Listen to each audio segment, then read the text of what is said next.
आप सभी को नमस्कार। मेरे पास बहुत से माता पिता आते हैं जो अपने ही छोटे या बड़े बच्चों से परेशान हैं। बड़ा दुख होता है यह देखकर, पर ये जीवन की सच्चाई है कि हमारे समाज में बहुत से बच्चे किसी न किसी तरीके से, किसी न किसी रूप में अपने ही माता पिता को दुख दे रहे हैं।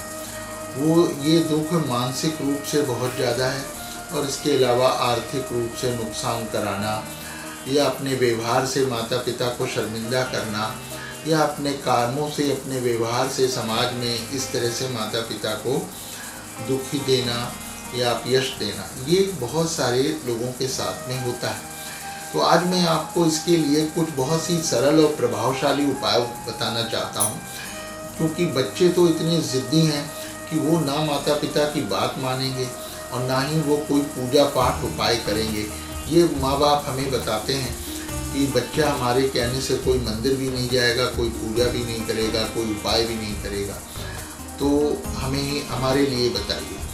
तो मैं ऐसे सभी माता पिताओं को जो अपने बच्चों के वजह से किसी तरह से भी परेशान हैं या दुखी हैं, तो उनको क्या करना है, क्या कर सकते हैं वो सरलता से वो बता रहा हूँ। नंबर 1 तो सबसे पहले आप ये लिख लीजिए कि आपको कुछ सामान केतु का, जैसे एक काला सफ़ेद कंबल, 1.25 किलो काले सफ़ेद तिल मिक्स करके और उसमें थोड़े से सिक्के डालने हैं, 1 नारियल और 12 केले, 12 नींबू, 1 क्वार्टर आपको अल्कोहल यानी शराब, ये सभी सामान भैरव मंदिर में चढ़ाना है। भैरव जी को आपको पता है कि उनको प्रसाद के रूप में शराब चढ़ाई जाती है। तो ये चीज़ें आपको भैरव मंदिर में चढ़ाना है, जो माता या पिता में से कोई भी कर सकता है। और वैसे तो किसी भी दिन कर सकते हैं, लेकिन अगर शनिवार या रविवार होगा तो अच्छा है। बाकी जन्म कुंडली से पता लगता है कि किस दिन करना और अच्छा है, पर आप किसी भी दिन कर दीजिए।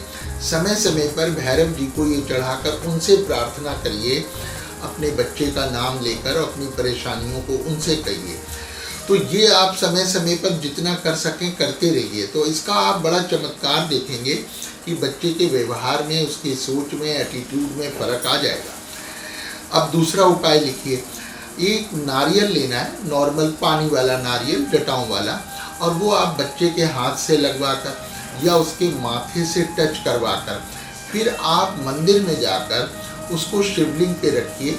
माने मंदिर में शिवलिंग पे अर्पित कर शिवलिंग की पूजा करिए और उनसे प्रार्थना करिए, भोले शंकर से अपनी परेशानी को उनसे कहिए कि आपके बच्चे का नाम लेकर उसको सद्बुद्धि दें और उसका मार्गदर्शन करें, उसका कल्याण करें।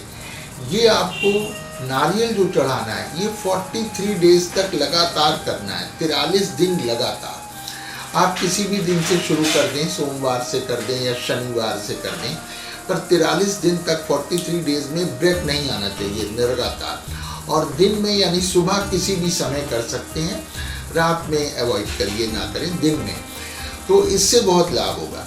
नारियल जब 43 डेज हो जाए तो बंद कर सकते हैं, बाकी भोले शंकर की शिवलिंग की पूजा तो करते ही रहिए, तो वो बहुत अच्छा रहेगा। अब तीसरा उपाय एक और बताते हैं कि आप बच्चे की उम्र के बराबर उतनी संख्या में पक्षी लेना है, माने चिड़िया, कोई भी चिड़िया लीजिए जितनी उम्र हो। अब जो लोग उतना नहीं कर सकें तो 1 जोड़ा यानी 2 पक्षी लेने, कोई भी पक्षी हो सकते हैं, जैसे कबूतर, तोता या एनी बर्ड जो उड़ सके, उसको खरीदना है आपने और फिर उसको घर लेके आना है, उसको दाना पानी दे के खिलाना पिलाना है, प्रणाम करके प्रार्थना करनी है, अपने मन की बात कहनी है और फिर उसको पिंजड़े से आज़ाद कर देना है। ये सोमवार को करना है, फ्री कर देना है, जिससे कि वो उड़ जाए, माने उनको एक नया जीवन मिल सके।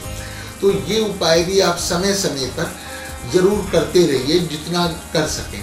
तो निश्चित रूप से आपको, आप देखेंगे, आपको अनुभव होगा कि आपके बच्चे के स्वभाव में, व्यवहार में परिवर्तन आ रहा है। और आप बाद में अपने अनुभव से मुझे भी ज़रूर अवगत कराइएगा।